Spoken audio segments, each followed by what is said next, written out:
The starving girl of the settlement was always loud, filled with the sounds of strange engines, shouting merchants, and the endless chatter of travelers. Humans were rare in this alien town, and whenever one walked by, eyes followed, whispers floated, and laughter spread like smoke. The human man, his name was Daniel, had learned to ignore the stares. He came here only to trade, to bring supplies from the outer stations, and to leave quickly. But on that day, something caught his eyes. Something no one else seemed to notice. At the edge of the market, near a pile of broken crates, a little alien girl sat in the dirt. She was small, fragile, her skin pale and stretched tight against her bones.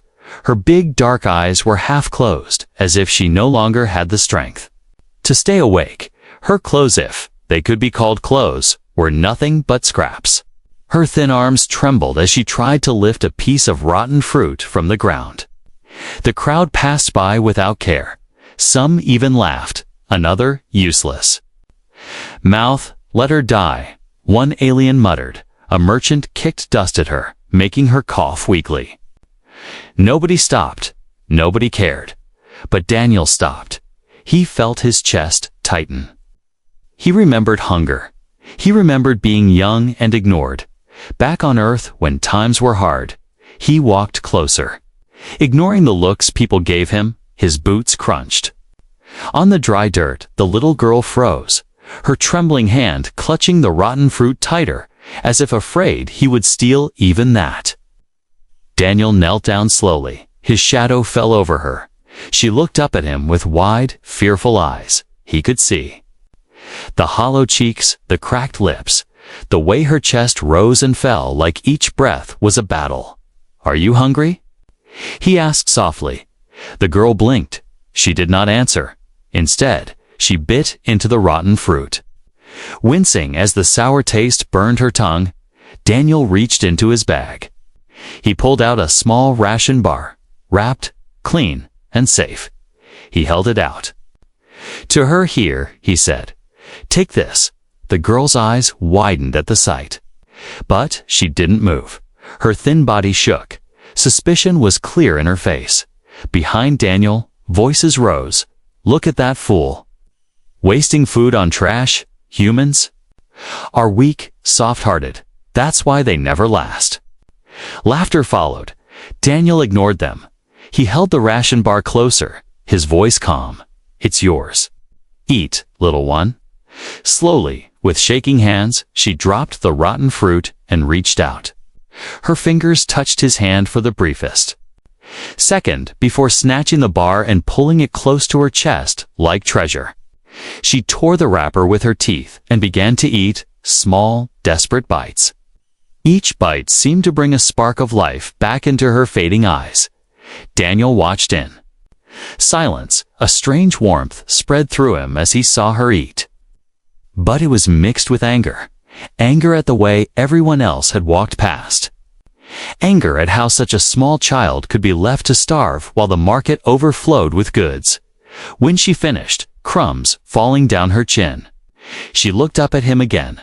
This time her eyes were not only fearful, they were shining with something else, something like hope.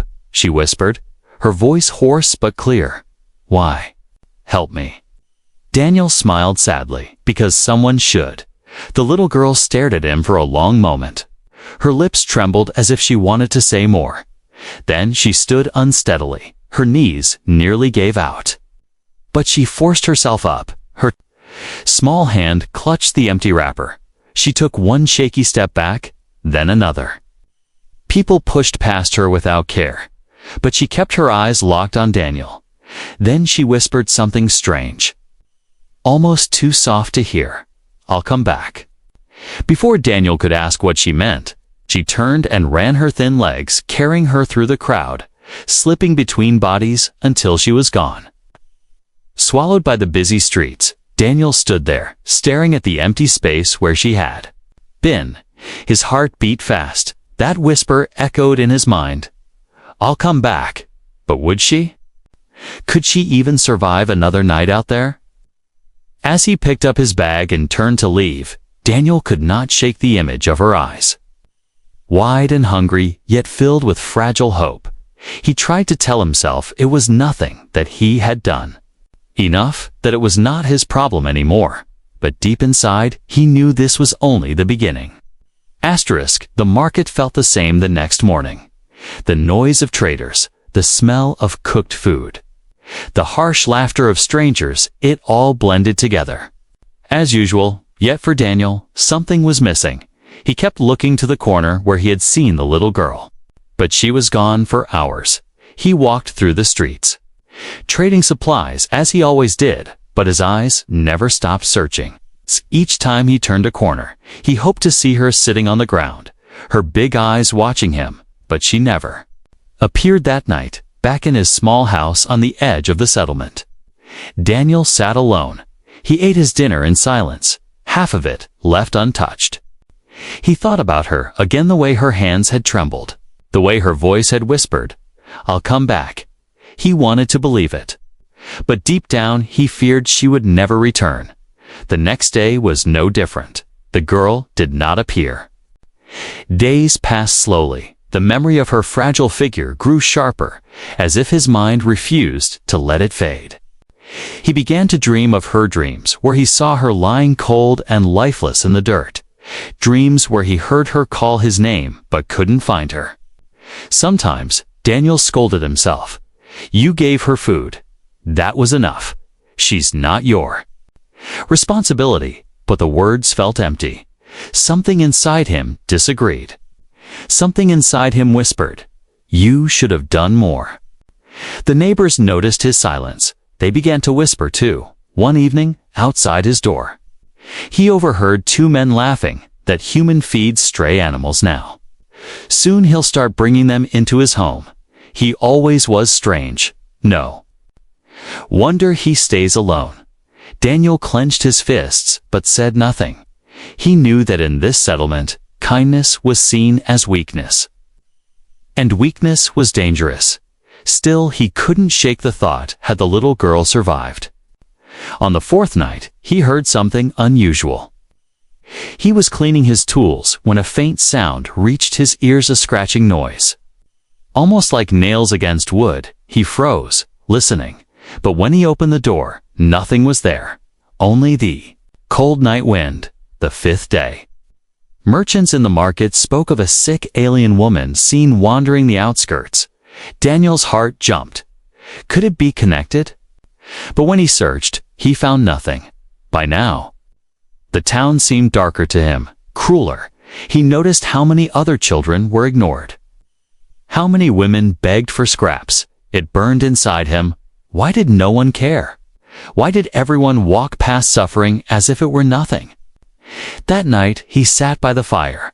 The flame flickered and painted shadows across the walls. He thought about Earth, about how his own childhood had been filled with hunger too. He remembered stealing bread, getting beaten for it, and the one stranger who had once given him food. That small act had saved him, and he had never forgotten. Now, he wondered, had he been that stranger for the little girl? Or had he only given her a moment of hope before she faded into the dark forever? Sleep came slow, his mind restless. Then knock, knock. Daniel's eyes opened. The sound was real. A soft, trembling knock on his door. He stood quickly, his heart pounding. For a moment, he thought it was his imagination, but the sound came again, weak but clear. He moved to the door and opened it. The cold night air rushed in. And there, standing in the shadow of the doorway, was the same little girl. Her hair was messy, her cheeks thinner than before, but her eyes still glowed faintly. She clutched something in her small hand. No, someone, a weak figure, leaned against her, an older alien woman, her body frail, her breathing shallow. The girl's lips trembled as she whispered, "I told you. I'll come back." Daniel stared in shock, his breath caught in his chest. The girl had returned. But not alone. The woman beside her, her mother, he realized, looked close to death. The little girl's eyes filled with tears as she begged, "Please, human, help her." She's all I have." Daniel froze at the doorway. His heart raced, his mind screamed warnings. He knew letting them in would put him in danger. He knew the neighbors already suspected him. If they saw this, if they reported him, he would be marked as a traitor. But then he looked at the girl, at the way her small body shook as she tried to hold up her mother. He saw the same hunger, the same desperation. He heard her words again, "Please, save my mom." And in that moment, Daniel knew he could not turn away. He stepped aside, holding the door wide. "Come in," he said. The girl's tears spilled down her cheeks as she pulled her mother inside for the first time in days. Daniel felt his chest lighten. But in the back of his mind, he knew this was the choice that would change everything. Daniel closed the door behind them. The night air was sharp and biting, but inside his home, the small fire gave warmth. The little girl half dragged, half supported her mother into the room. The woman's steps were heavy, her thin legs shaking. With each movement, her face was pale, her lips dry, and her eyes dim with exhaustion. Daniel hurried to bring a chair. The woman sank into it, almost collapsing. The girl stood close beside her, holding her mother's trembling hand. Her eyes looked up at Daniel, filled with fear and hope. "She's sick," the girl whispered, her voice weak. "She hasn't eaten in days. Please." Daniel's chest tightened. He quickly went to his supplies and brought out a flask of water. He held it to the woman's lips. She hesitated, looking ashamed, but the girl urged softly, "Mama, drink." With shaking hands, the woman took a sip, then another. A little color returned to her face, but her eyes never left Daniel. There was suspicion there, suspicion and a strange kind of pride. "You shouldn't help us," the woman finally spoke. Her voice was rough, but steady. "It will bring you trouble, human, more trouble than we are worth." Daniel frowned. "Trouble or not, I won't leave you to die," the little girl's hand clutched tighter around her mother's. Her big eyes shined with tears. She whispered, "I told you, Mama. He's different. He gave me food when no one else did." The woman looked at her daughter, then back at Daniel. For a long moment, silence filled the room. Only the crackle of the fire and the faint whistle of the wind outside could be heard. Finally, the woman bowed her head. Then, "We owe you our lives." Daniel shook his head. "You owe me nothing." He brought them food. Simple bread and a little dried meat. The girl ate quickly, small bites, but with desperate hunger. The woman at first refused, pushing the plate back. "I cannot take from you, human." But Daniel pushed it toward her again. His voice firm. "If you don't eat, you'll die. And then, what will your daughter do?" The woman's eyes softened. Slowly, she took the food and began to eat. Daniel could see her hands shaking less with every bite, for the first time since she had entered. The girl smiled. It was a small smile, fragile, but bright enough to light the room. She leaned against Daniel's side without asking. Her tiny body felt warm and real for a moment. Daniel felt something he hadn't felt in years. Family. But outside, the world was not blind. That very evening, whispers began. Neighbors noticed the shadows moving inside his house, noticed the second figure entering with the little girl. The settlement was a place where gossip spread faster than fire. By morning, 2 men stood outside his door. Daniel heard them before he even opened it. "Did you see?" The human took them in. Fool. Doesn't he know aliens like that bring nothing but disease and danger? Should we tell the overseers? Or let him drown in his own mistake? Daniel's jaw tightened. He stayed quiet, not opening the door until the voices faded. But the seed had already been planted. People knew. And people hated what they didn't understand inside. The girl played silently with the corner of her blanket. Her mother watched Daniel carefully, her eyes sharp, full of both gratitude and warning. "You are kind," she said slowly, "but kindness here is dangerous." They will not forgive you for sheltering us. Humans are already mistrusted, and you give them reason to hate you more. Daniel sat across from her, his voice steady. Let them hate me. I'd rather be hated for saving lives than praised for walking past. The woman's lips trembled as if she wanted to argue. But she said nothing. Instead, she reached for her daughter and pulled her close. That night, Daniel tried to sleep, but his rest was broken by noises outside. He heard stones hitting the wall of his house.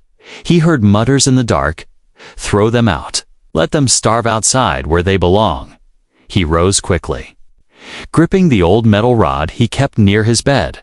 When he opened the door, the shadows scattered, leaving only silence and the cold night wind. But he knew this was just the beginning. The next morning, the little girl woke before him. She sat by the fire. Her small hands clasped around a cup of water. She looked up at him with serious eyes. Far too old for her young face. Are you afraid? She asked. Daniel paused, then shook his head. No, he said, but I am ready. The girl tilted her head. Ready for what? He looked toward the window, where angry voices were already starting to rise in the streets.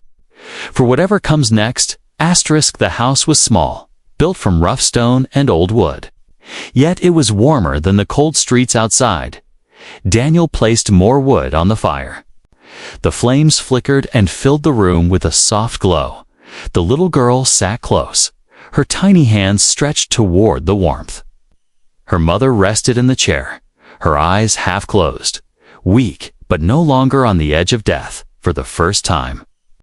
In days, the girl had eaten until her stomach was full. She leaned against Daniel's side as if she belonged there. Daniel felt her soft breathing and realized just how fragile she was. So small, so breakable, yet still alive, the mother opened her eyes and spoke quietly. Why do you do this, human? You know what people will say? You know what danger this brings? Daniel looked at her and then at the girl who was already drifting to sleep. Because if I don't, no one will, and I won't live with myself if I send you back into the dark. The woman's lips trembled. She lowered her gaze. Her pride fought with her gratitude. You risk too much, she whispered. But Daniel only shook his head. I risk nothing compared to what you've already lost. The night passed in silence, but outside. The settlement was not quiet. People had seen, people had whispered, and people had judged by morning. The news had spread like fire in dry grass. The human hides aliens. They said, he feeds them, shelters them, protects them. He has chosen their side, not ours. By midday, 3 neighbors stood outside his house, their voices sharp and filled with anger. Daniel. One shouted, pounding on the door. We know what you're doing. In there, you think we'll let you bring disease and trouble into our homes? Another sneered, you shame your own kind. Throw them out before it's too late. Daniel opened the door slowly. His eyes were calm, though his hands clenched tightly around the frame. They are not disease. They are not trouble. He said firmly, they are just people hungry, tired, and forgotten. If kindness is shame, then I will carry it proudly. The men spat at the ground, their faces twisted with hate. Soft words will not save you when the overseers come. One hissed, you will regret this. They walked away, but their threat lingered like smoke. Inside, the little girl clutched her blanket, her wide eyes full of fear. They hate us, she whispered. They'll hurt you because of us, Daniel knelt beside her, his voice steady. Let them hate, let them threaten, but this house is yours now. No one will take you away. The girl's eyes filled with tears. Hush, she buried her face against his chest. He felt her trembling and gently placed his hand on her head. You're safe here, he whispered. Both of you. The mother watched in silence. Her sharp eyes glistened with something unspoken pain, gratitude, maybe even trust. For the first time she whispered her name. My name is Lyra, and this is my daughter, Allie. Daniel nodded. Then Lyra. Allie, this is your shelter now. Days passed, but the whispers outside grew louder. Stones began to strike the walls at night. Voices cursed his name in the dark. Human fool, they called. Traitor, alien lover, one evening. Daniel returned from the market carrying bread. He found the door of his house scratched. Marks carved into the wood, crude warnings left by hateful hands. Inside, Lyra tried to speak. We should leave, Daniel. We've already brought you danger. If we go, maybe they will forget. But Daniel stood firm, his jaw tight. If you go, you'll die. I won't let that happen. Lyra stared at him for a long time. Her pride broke for just a moment, and she whispered, Then may the stars protect you, because the people will not. That night, Daniel could not sleep. He sat awake with a rod in his hand. Listening to the noises outside, every crack of wood, every gust of wind made his muscles tense.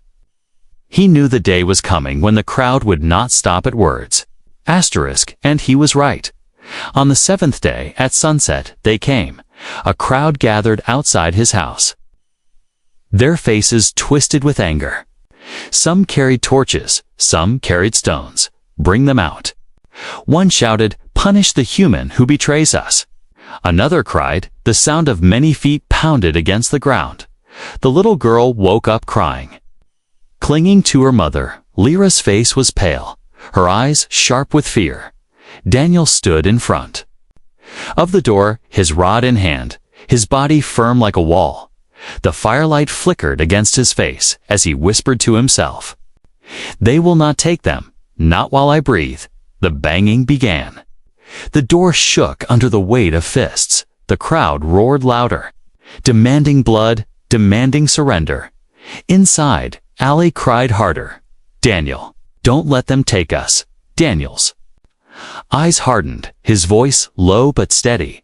They will have to go through me first. The night burned with firelight. Torches waved in angry hands. Shadows of the mob stretched across Daniel's house. The walls shook as fists slammed against the door. The shouts were wild, filled with rage. Bring them out. Traitor to your kind. Let them starve outside where they belong. Inside, Allie clung to her mother, her tiny body trembling. Lyra pulled her close, her face pale. Her eyes shifted toward Daniel, who stood firm in front of the door. A metal rod in his grip. They won't stop, Lyra whispered. Her voice was steady, but her hands trembled. They will break the door down. They will kill us all. Daniel's eyes were hard, his jaw tight. He looked back at her. They will have to go through me first. The door shook again, this time harder. Wood cracked slightly under the weight. The little girl cried louder. Daniel, don't let them take us. Daniel turned to her, his voice low. Calm. I won't. He pushed a table against the door, then another.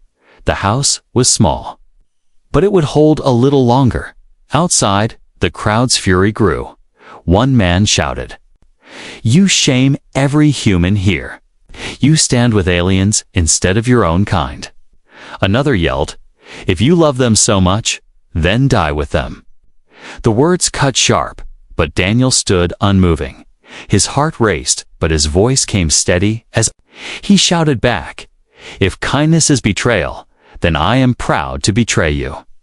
The crowd roared with anger. Stones smashed against the windows. One cracked the glass, sending shards to the floor. Smoke from torches drifted into the night air. The smell of fire mixed with hate. Inside, Lyra's eyes narrowed. She stood shakily, her hand gripping the wall for balance. Daniel, you should let us go. We are the reason for this. Without us, they will leave you. But Daniel's voice thundered, louder than before, No. Without you, I would be no better than them. You stay here for a moment. Silence filled the room. Allie looked up at him with wet eyes. Her small voice broke through the fear. Why? Why risk yourself for us? Daniel knelt before her. His hand rested gently on her shoulder. His eyes met hers, steady and firm, because no child deserves to starve. No mother deserves to die while others look away. And if I don't stand now, then what is the point of being human? Eli's lips trembled. Her tears fell freely. But she whispered, family. The word hit Daniel's chest like a heavy weight. He swallowed hard. Yes, family, outside. The mob began to chant, open the door, open the door. The pounding grew louder. The door shook again, pieces of wood splintering. Suddenly, a rock flew through the cracked window, landing near the fire. Sparks scattered across the floor. Allie screamed. Lyra rushed to stomp them out before they caught flame. They will burn us alive, she whispered, her voice shaking. Daniel tightened his grip on the rod. His mind raced. He knew he could not fight them all, but he would not surrender either. His heart pounded as he stepped closer to the door, ready to strike. Then another sound cut through the chaos. Boots on stone, heavy steps approaching. The mob fell quieter for a moment. Then, someone shouted, "The overseers are coming." The crowd shifted uneasily. Their anger burned hot, but fear slipped into their eyes. The overseers were harsh, cruel, and unpredictable. No one wanted to be caught in their wrath. The torches wavered as the mob stepped back slightly, but their voices did not fall completely. They'll drag you out themselves, human. One man yelled, "You can't hide behind kindness forever." Inside, Daniel's chest tightened. He knew they were right. The overseers had power beyond the crowd. If they decided he was guilty, nothing could save him. Lyra's face turned pale, her voice sharp with fear. "If the overseers take us, they will kill us slowly. Daniel, you don't understand what they do." Daniel cut her off. "Then we stand together." The little girl clutched his sleeve. Her voice barely a whisper. "Please don't let them take Mama. Please." He looked down at her, his heart heavy but fierce. He bent low and whispered, "I promised you, Allie, I won't let them." The pounding outside grew softer, replaced by the sound of armored feet. The overseers were close now. The mob muttered. Stepping back into the shadows, some dropped their torches. Afraid of being seen, the street grew silent, tense, as the sound of command filled the air. And then came the metallic voice, cold and sharp. "Open the door, human, by order of the overseers." Daniel's hand tightened around the rod. Sweat rolled down his neck. He looked back at the two fragile figures behind him, Lyra, pale and weak, Allie with tear-streaked cheeks. The choice before him was heavy. Dangerous, but clear. He raised his chin, stepped forward, and whispered under his breath, "They will not have you." Then he turned to the door, ready to face what waited outside. The knock came again, harder this time, shaking the door on its weak hinges. Human. The overseer's voice was sharp, metallic, full of authority. "Open this door, or we will break it down." Daniel stood still, the metal rod in his hand. His heart pounded in his chest like a drum. Behind him, Allie clung to her mother. Her wide eyes stared at him, waiting, trusting. Lyra's voice broke the silence. "Daniel, please, you don't understand. They don't arrest, they destroy. If you stand against them, they will kill you." Daniel turned to her, his face set, his eyes hard. "And if I step aside, they will take you. And that I cannot allow." The pounding grew louder. The crowd outside watched in silence now. The mob that had thrown stones only minutes ago stood back, their faces eager to see what would happen. Some sneered, others whispered. But all of them waited for blood. Daniel shouted through the door, his voice deep and firm. "I am protecting a sick woman and her child. They are no threat to you. Leave. USB." The overseer's voice cut back, sharp as a blade. "They are not your kind. Human, they are unwanted, diseased, worthless. You will hand them over, or we will take you all." Daniel's hand tightened around the rod until his knuckles turned white. His throat felt dry, but his voice came steady. "Then you'll have to go through me first." Inside the room, the fire crackled. The air grew heavy. Allie pressed her face into her mother's chest, her small voice muffled. "He's going to fight for us, Mama. No one ever fought for us before." Lyra's eyes glistened with tears. She whispered back, "He is different. Maybe the only one who is." The sound of boots scraped against stone. The overseers were preparing to break the door. Daniel pushed more furniture against it. His arms straining, he knew it wouldn't hold forever. But every second mattered. He looked at the two fragile figures behind him. "Listen to me," he said quickly. "If they break through, stay behind me. Don't run, don't scream. Just trust me." Allie nodded, tears rolling down her cheeks. Lyra tried to protest, but the words caught in her throat. She could only whisper, "Why? Why risk everything for us?" Daniel's eyes burned with fierce fire. "Because you're alive, and that is reason enough." The door cracked suddenly. Wood splinters flew as a heavy boot slammed against it. The mob gasped outside. A hush fell. Over the street, everyone waited to see if the human would fall. Daniel raised the rod, his body tense, his breath slow, his heart screamed fear. But his spirit roared louder. The overseer's voice echoed. "Last chance, human, step aside, and—" Live. Daniel bared his teeth. His voice thundered back. "A life without honor is no life at all." The door burst open.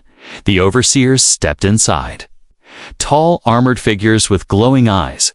Their weapons hummed with deadly energy.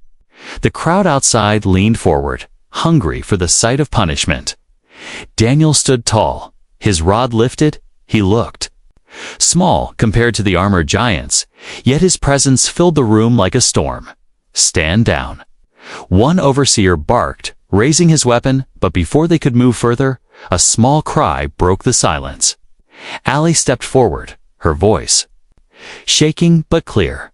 "Don't hurt him. Please. He's our family." The words cut through the air like a blade. The mob outside gasped. The overseers paused, their glowing eyes shifting toward the child. For the first time, hesitation flickered in their cold stance. Daniel's chest rose and fell. He lowered his rod slightly, his voice heavy with defiance. "You see?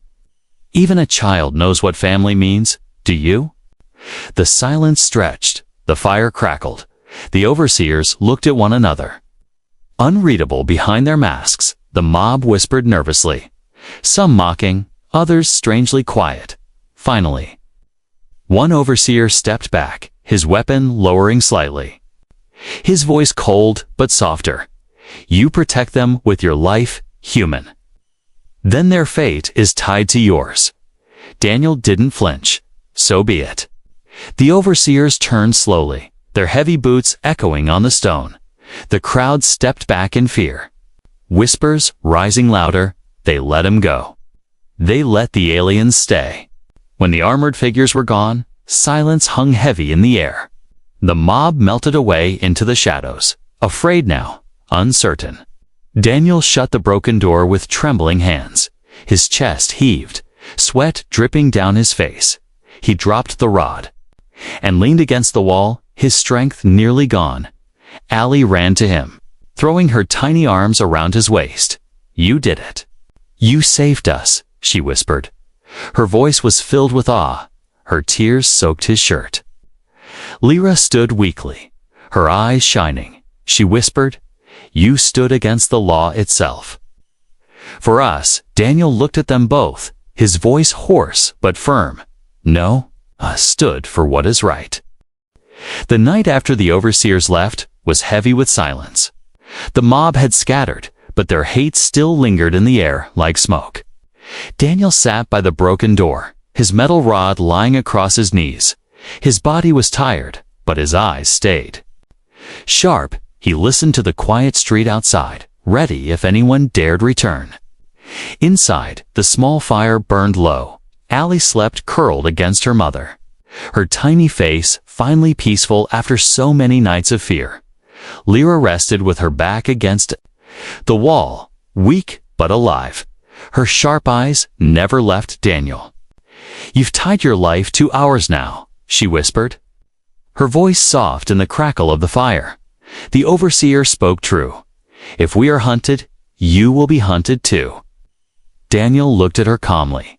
"Then we survived together." Lyra lowered her gaze, her pride faltering. "Why? You could still send us away. You could still save yourself." Daniel's voice was steady, firm. "I already gave you my answer. Family is not something I abandon." For the first time, Lyra's lips trembled, not with anger or pride, but with emotion she had hidden for too long. She whispered, "No human. No one has ever spoken those words to us." The fire crackled. Daniel leaned back, exhaustion pulling at him. Yet inside his chest, there was a strange warmth. He had faced the mob, faced the law, and still stood. A morning came slowly. Pale light crept through the broken window. Allie woke first, her big eyes blinking. She saw Daniel still sitting guard, his back against the wall, and she smiled softly. She crawled over and tugged on his sleeve. "Are you still watching?" Daniel opened his eyes, a small smile tugging at his lips. "Always." The girl's voice was small, but full of trust. "Then we're safe." She leaned against him, her head resting against his arm. Daniel felt his chest tighten, but in a way that felt good, strong. By midday, the street outside was alive again. People walked past, but their eyes lingered on Daniel's house. Some with fear, some with disgust. A few with something else, something like respect. One neighbor muttered, "The fool still shelters them." Another whispered, "Maybe he's braver than all of us." Daniel ignored the voices. He focused only on the 2 lives inside. He repaired the door as best he could, hammered wood into place, made it strong again. Every strike of the hammer echoed a message to the street. "This is my home, and they belong here now." Lyra tried to help, but her strength was not yet back. She watched him work, silent for a long time. Then finally she said, "You treat us as if we matter, as if we belong. But Daniel, in this settlement, we are nothing." Daniel stopped. He turned and looked at her directly. His voice came strong. "Then from today, you are something. You are Allie, a child with a future. You are Lyra, a mother who refuses to give up. You are not nothing, not while I draw breath." Lyra's eyes filled with tears she did not try to hide. She looked down quickly, but her hand reached out and touched his arm. The smallest gesture of gratitude she had ever shown that night. The 3 of them ate together at the same table. Daniel broke the bread, gave the first piece to Allie, the second to Lyra, and only then did he eat. The girl laughed softly for the first time. A sound so light and pure it made the walls of the house feel alive. Lyra watched her daughter, then whispered, "She hasn't laughed in months." Daniel smiled faintly. "She should laugh every day. She deserves it." Days turned into weeks. The mob did not return. The overseers stayed silent. Perhaps they thought it was not worth the trouble. Perhaps they feared Daniel's courage. No one knew, but in the small house on the edge of the settlement, a new life had begun. Allie grew stronger with food and warmth. Her cheeks no longer hollow. Her eyes shone brighter. She followed Daniel everywhere, clinging to his side, calling him family without hesitation. Lyra too grew stronger, though her pride never left. Still, she began to trust. She began to see that maybe, just maybe, this human truly meant what he said. One evening, as the fire burned and the night air was calm, Lyra spoke softly. "Daniel, we have nothing to give. You, no wealth, no power, not even safety, and yet you give us everything. Why? Daniel looked at her, his voice steady, because humanity is not about blood. It's about choice. I choose to fight for those who cannot fight for themselves. I choose to give hope where there is none. Lyra's eyes glistened. Her lips trembled. She bowed her head, whispering, "Then you are not only human. You are more." Allie, half asleep, curled against Daniel's arm, whispered with a smile, "We're home now." Daniel looked at her, then at Lyra, his chest filled with something stronger than fear. Stronger than doubt. He knew the path ahead would not be easy. He knew danger still lingered outside. But he also knew one truth, unshakable. "They live with me now," he whispered to himself, "and I will never let them go." Asterisk.